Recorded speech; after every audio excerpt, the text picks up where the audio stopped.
एक नहीं है, ये 2 नहीं है, ये 100 नहीं है, ये 300 नहीं है, ये 1000 नहीं है। तादाद बता दूं तो कल दुनिया के मीडिया पर शोर मच जाएगा।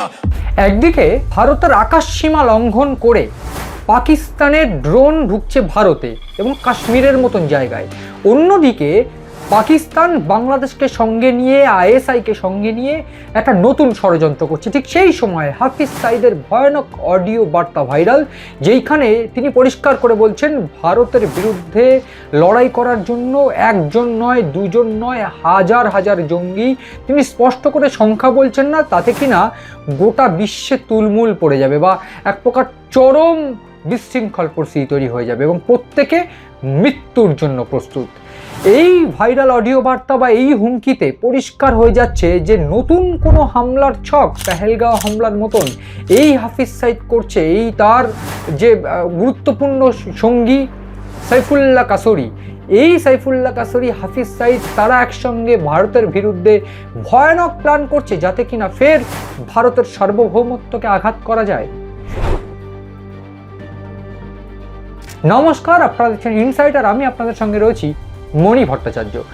এই যে ভারতের সার্বভৌমত্বকে টার্গেট করা, এইটা যে পাকিস্তান এবং বাংলাদেশের এই মুহূর্তে একটা অন্যতম গুরুত্বপূর্ণ রুটিনে পরিণত হয়েছে, সেটা আমরা বলার অপেক্ষা রাখি না।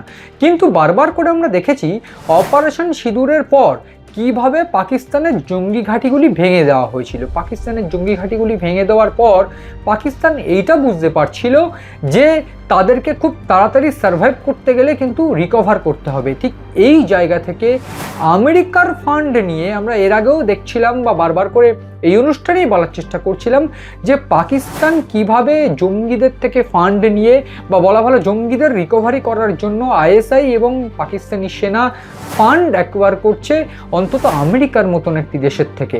তারা পাকিস্তানকে বেচে দিয়ে আমেরিকার থেকে ফান্ড কালেকশন করছে যাতে কিনা ভারতের সার্বভৌমত্ব আঘাত করা যায় এবং ভারতের সার্বভৌমত্ব আঘাত করা সম্ভব হলেই ভারতের অর্থনীতিকে টার্গেট করা সম্ভব। ঠিক এই পরিস্থিতিতে একটা অডিও বার্তা ভাইরাল হয়েছে হাফিজ সাইদের। 1994 সালে যাকে গ্রেফতার করা হয়, আমরা এর আগেও দেখেছি 2008 সালের হামলা, 2001 সালের হামলা, বিভিন্ন হামলায় পাকিস্তান থেকে ভারতে বিভিন্ন ষড়যন্ত্রে এই হাফিজ সাইদ যুক্ত ছিলেন। এই হাফিজ সাইদ, যিনি লস্কর-ই তৈয়বার অন্যতম গুরুত্বপূর্ণ সদস্য, বিভিন্ন জঙ্গি সংগঠনের অন্যতম মাথা এবং যার ডান হাত সাইফুল্লাহ কাসরি। আমরা সাইফুল্লাহ কাসরিকে নিয়ে গতকাল বলছিলাম যে সাইফুল্লাহ কাসরি একটা চরম ভাইরাল একটা ভিডিও ভাইরাল হয়েছে যেখানে তারা বলছেন যে ভারত কিন্তু ভুল করেছে, ভারত আমাকে এখনও ভয় পায়। কেন ভয় পায়? পেহেলগাঁও হামলার পর। পেহেলগাঁও হামলা যে পাকিস্তানের একটা মস্তিষ্ক প্রসূত ষড়যন্ত্র ছিল সেইটা একেবারে স্পষ্ট হয়ে যাওয়ার পরপরই এটা পরিষ্কার হয়ে গিয়েছে অপারেশন সিঁদুরের মাধ্যম দিয়ে ভারত কিন্তু নিজের স্ট্যান্ডটা ক্লিয়ার করে দিয়েছে।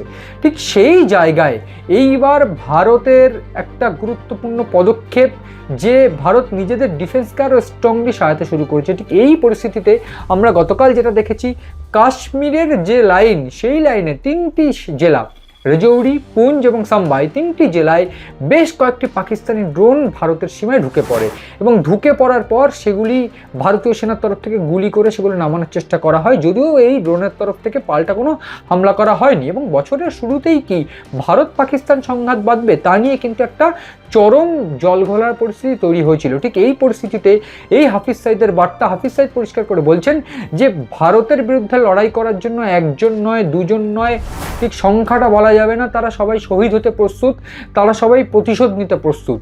এইখানে এই যে জেহাদি মৌলবাদী যে চিন্তাভাবনা, যেটা এমনকি বাংলাদেশে ছড়িয়ে দেওয়া সম্ভব হয়েছে, যেটা তারা বাংলাদেশে অবধি ছড়িয়ে দিয়েছে, এই পরিস্থিতিতে ভারত কিন্তু চুপ করে বসে থাকবে না বলে অন্তত মনে করা হচ্ছে বিশেষজ্ঞ মহলে। যদিও গোয়েন্দাদের তরফ থেকে এটা একেবারে স্পষ্ট বার্তা, এই যে ভাইরাল অডিও বার্তা, সেই অডিও বার্তার সত্যতা সিএন ডিজিটাল যাচাই করেনি ঠিকই, কিন্তু এইখানে একেবারে পরিষ্কার হয়ে গিয়েছে এই তার অডিও বার্তাতে যে ভারতের বিরুদ্ধে লড়াই করার জন্য তিনি একেবারে বদ্ধপরিকর অবস্থায় রয়েছেন। 1994 সালে তাকে গ্রেপ্তার করা হলেও 1999 সালে তাকে একটা বিমান বাহিনী যে অপহরণ কাণ্ডের পর তাকে ছেড়ে দিতে বাধ্য হয় ভারত। কিন্তু তারপর বিভিন্ন অভিযান, বিভিন্ন ক্ষেত্রে আমরা দেখেছি তার যে উপস্থিতি চূড়ান্তভাবে এবং ভারতের বিরুদ্ধে মূলত যে কোনো কর্মকাণ্ডে তার উপস্থিতি একেবারে সর্বসম্মতভাবে গুরুত্বপূর্ণ অবস্থা থাকে।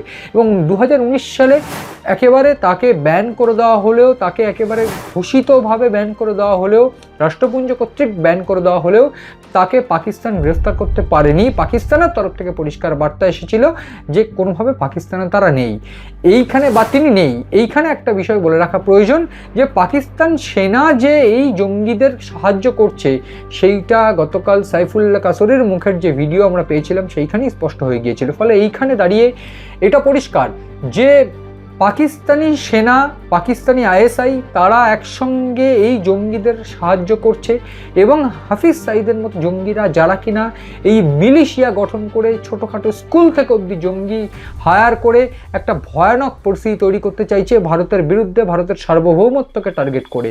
এই পরিস্থিতি চলতে থাকে তাহলে এটা পরিষ্কার একদিকে অপারেশন সিঁদুরের মতন পরিস্থিতি, অন্যদিকে কাশ্মীরের মতন জায়গায় বারবার করে যে ড্রোন, সেই ড্রোন ঢুকে পড়া এবং তারপর এই যে চরম ভারতের বিরুদ্ধে চরম একটা পরিস্থিতি তৈরি করা বা ভারতের সার্বভৌমত্ববাদে টার্গেট করা, সন্ত্রাসবাদ ঢুকিয়ে দেওয়ার চেষ্টা, এইটা যদি হতে থাকে তাহলে অপারেশন সিঁদুর 2.0 এইটাও কিন্তু আমরা যে কোনো মধ্যরাতে দেখতে পারি। এবং সেইটা যদি হয় তাহলে পাকিস্তানের চরম পরিণতি যে কি হবে সেইটা আর বলার অপেক্ষা রাখে না। এবং এটাও পরিষ্কার যে এই আগুনের আঁচ থেকে বাংলাদেশও বাদ যাবে না যদি বাংলাদেশ নিজেদের কার্যকলাপ বা নিজেদের জঙ্গিপ্রবণ কার্যকলাপ চালিয়ে যেতে থাকে পাকিস্তানের হাত ধরে।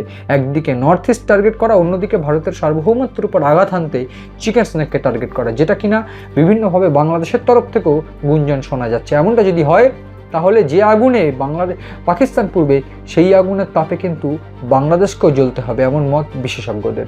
সব মিলিয়ে এই বাংলাদেশ, পাকিস্তান এবং বিভিন্ন জিওপলিটিক্যাল অ্যানালিসিস দেখতে নজর রাখুন এবং আপনাদের বিভিন্ন বাংলাদেশ এবং পাকিস্তানের বিভিন্ন অভ্যন্তরীণ জিওপলিটিক্যাল স্ট্যাটিক্স বুঝতে নজর রাখুন আপনাদের পছন্দের অনুষ্ঠান ইনসাইটে এবং আপনাদের পছন্দের চ্যানেল সিএন ডিজিটালে।